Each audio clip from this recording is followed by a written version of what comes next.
Evo Mirkec, gotovo još jedan trening.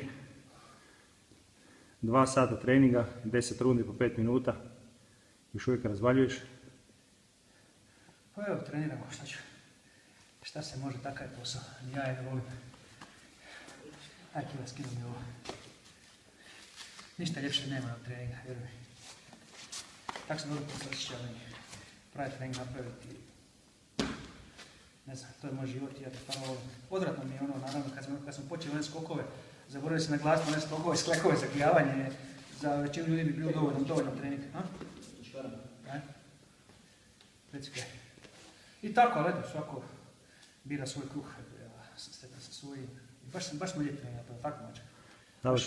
Baš smo kondicijski radili trening na fokusere, na tempo i dobro, spava se okej. Ja iskreno sam morao staviti mobitel na stolicu, mi drgte ruke. Probat ću ljudima demonstrirati kad normalno stavim, kad mi ruke. Ovo je da normalno drži. Ajde, ne važi. 8.11. drugi seminar po redu. Je, 8. ćemo napraviti seminar. Evo, to sam zapravo se zato htio obratiti ljudima koji će doći. Znači, mislim da bit će da to sve vodi Stipe Glavica, preko njega to sve ide, znači ja ne određujem ko će doći i tako dalje. Preko Facebooka, preko fanpage-a ima ljudi su se prijavljivali. Tako da će biti limitiran broj učesnika zbog dvorane, radit ćemo na GIF-u, Kineziološkom fakultetu. Mislim da je rekao Stipe 50 ljudi će biti tako. Mislim da je optimum, nema smisla da želi napraviti jedan kvalitetan seminar, to će biti naravno besplatan. To je K1 seminar. K1, da. Mislim, rekao sam Stipi da on odredi da li želi MMA ili K1, ali u principu i K1 seminar će isto za one koji MMA rade, isto odradit ćemo segmente borbe u stojećem položaju, tako da svakako, bez obzira da li čovjek MMA, borac ili kickbokser, da svakako će biti svakako dobro. Bilo je jak što se, kaže Stipe, nakon što pišem najava, znači 8.11. na Kineziološkom fakultetu, besplatni seminar, kaže da ga x ljudi pitalo gdje je, kad je i koja je cijena. Besplatni seminar, da mislim dobro, ne znam, stvarno nema takih, ili ima stvarno takih elementa, ne može početi, ali nema veze. Što tiče seminara, to želim naglasiti, ja molim ljude, sve učesnike, i zaista prvi put je bilo kako je bilo. Bio lijep seminar, naime ljudi su dolazili sa svim i svačim od opreme. Znači, apeliram na ljude da ponesu kvalitetnu opremu. Ne mislim sad na kvalitetnu smislu proizvođača, nego moraju poneti rukavice minimalno 14 unci ili 16 unci boksačke rukavice i moraju imati štitnike za noge. Kiki, dođi malo vamo. Zadnji put je bila doslovce i ovoga. Znači, da vam kažem ono šta su rukavice za Kiki, daš kare. Ovo nisu rukavice, ovo je za bauštelu, ovo je za mješalicu, to sam si ja odrezao prste, kada radi zgibao da mi se ne kliže. Znači, ovo nisu rukavice s kojima ste odrezali seminar, a bilo zadnji put i takvih. Bilo čovjek rukavice za mješalicu, razumiješ, one za vrti, to je fore, ovako kao ima rukavice i to. Ovo nisu rukavice. Niti su ove, niti su ovo rukavice. Ovo su MMA rukavice za borbu. Znači, za seminar moramo odraditi, bez obzira da je i kickboxing seminar, da je i, pogledajte razliku, da je i ovakve rukavice treba biti 16, eventualno 14 unci, za neke lakše kategorije i tako. Iz razloga da se zaštite svi sudionici. To što će nekog boliti ili neće, to je najmanja stvar. Ko je blesa pa se ne zaštiti, njega boli. Ali zašto da ozlijedi čovjeka koji s njim radi? I isto tako kod štitnika. Štitnici za noge su ključna stvar. Znači moramo raditi udarce s nogama, napade, blokove i tako dalje. Radit ćemo puno na blokadama. Znači čovjek s golom potkoljnicom udariti, nekom će slomiti ruku, naravno. Ovo nije štitnik, gledaj Kiki škare. Ne, ja znam zašto govorim. Bilo je svega sačega. To je čarapa? Da, ovo je čarapa, vidiš se za ona, evo. Neka stara čarapa podjela se pukla mi na prstima pa da dezemo. Znači, ovo nije štitnik za potkonjicu.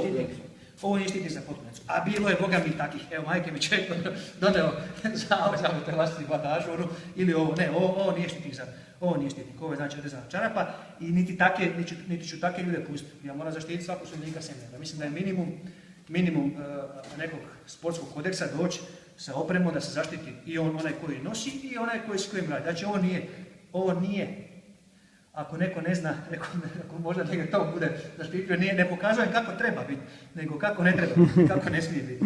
Znači štitnici ovako moraju izgledati. Imaju dvije vrste štitnika. Ima onaj štitnik, ja ga ne volim koristiti, nije dobar štitnik, ali onaj debeli štitnik, koji se kožni da.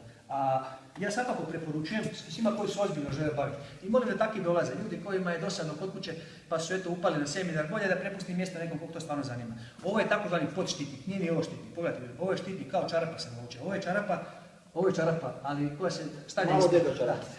Zašto se stavlja ona ispod, naravno duplo je deblje, i zaštiti znači ne kliže se, ovo ide na nogu i preko nje ide ovaj štitnik. Ovaj štitnik je sam po sebi tanak, nemojte ni ovakve štitnike, to su tanki štitnici, neće vas moći zaštititi. Znači mora biti dupli štitnik. Ja koristim ovu kao ovu čarapu, štitnik čarapa, ona sama po sebi nije dovoljna. Obavezno, znači ili onaj debeli štitnik pravi, on može biti sam. Ako imaju ljudi ove, ja volim ove štitnike, evo ne znam, nekako su mi ovi najdraži štitnici, ne znam zašto, ali eto, to je tako. Sam rekao Miša Koč, to je tako. To je tako. Znači mora biti dupli. Ili onaj koji ima jedan štitnik, onaj debeli, ali opet bi mu preporučio bi i za ubuduće, ne samo sve, nego općenito za trening, bi preporučio svakako da oblače ovaj takozvani podštitnik. Ovo nije štitnik pravi. Podštitnik i na njega ide štitnik. Na njega ide štitnik. Kiki daj, To se lijepo zaveže. Kiki daj taj tejp, budem ja to, ajde. Ti daj tejp da pokažemo. Što unutriš. Ovo je u cijelosti demonstracija. Znači nije ni ovo dobro, sad evo ako treba, sad ću vam pokazati kako treba da ljudi znaju ispuniti. Jedan običan tejp Kojim se stegne. evo tako je, jer će to padat naravno, napraviš 5 udaraca, on spadne. I nemamo vremena to u rundi 5 puta popravljati. Na svaku ovu gdje se spaja. I to je sad noga pripremljena na strength sparring. Pogledajte, jedan su drugi, zaštićeni ste vi, zaštićen je i vaš partner. I to je neki minimum korektnosti i fair playa koji bi trebali osigurati svi koji dođe bez opreme, neće jednostavno ući na seminar, tako. Lijepo sam i zadnji put to naglasio, pa ne možete doći. Isto ko sad, ne znam, Ivan Nikšić drži seminarni tenisu i dođu od njih 30, dođe petorica sa reketom za ping pong. Ha, imam reket, šta ima veze, šta? Ništa da mu kaže, Goran, ne skiraj se, ja ću pogoditi lopticu i se ovim, razumiješ? Pa nema smisla, razumiješ, ne može to tako. Iako je to puno bezazlenije, jel tako?